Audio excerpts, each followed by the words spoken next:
जवाब दीजिए यहाँ पर। और दूसरी तरफ राहुल जी सवाल उठा रहे हैं, दोनों एक साथ तो नहीं चल सकता। ठीक है, दोनों देखिए एक साथ तो वाकई में नहीं चल सकता। समर्थन भी जताते हैं, सवाल भी खड़े करते हैं।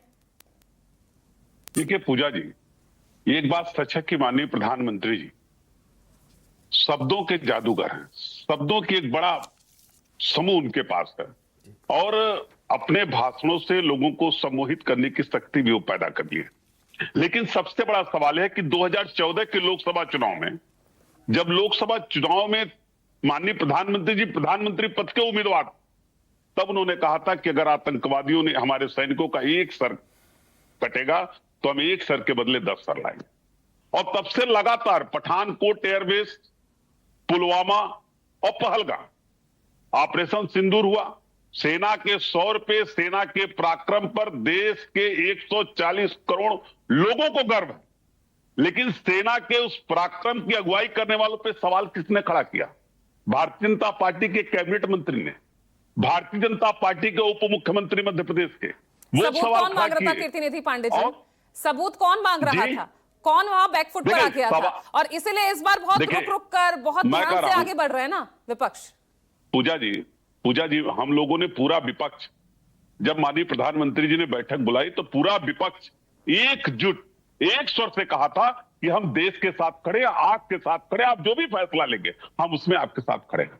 लेकिन क्या युद्ध विराम की जब घोषणा ट्रंप ने किया था और प्रधानमंत्री जी की सरकार के लोगों ने भी जब युद्ध विराम की घोषणा कर दिया भारत के अंदर, क्या सर्वदलीय बैठक बुलाई गई? क्या विपक्ष को विश्वास में लिया गया? क्या ये शर्तें बताई गई कि युद्ध विराम क्यों किया जा रहा है? क्या आतंकवादियों के समर्पण की बात पाकिस्तान से की गई? क्यों युद्ध विराम हुआ? कई बार प्रधानमंत्री मोदी इस बात को क्लियर कर चुके हैं। कल भी राजस्थान पहुंचे, सीधा कह दिया कोई ना टॉक होगा ना ट्रेड होगी, बात होगी तो सिर्फ पीओके पर होगी। मैंने कहा कि पूरे 140 करोड़ लोग चाहते थे पीओके पे कब्जा हो जाए, सीज फायर क्यों हो गया? क्यों सीज फायर कर दिया गया? सवाल तो यही है।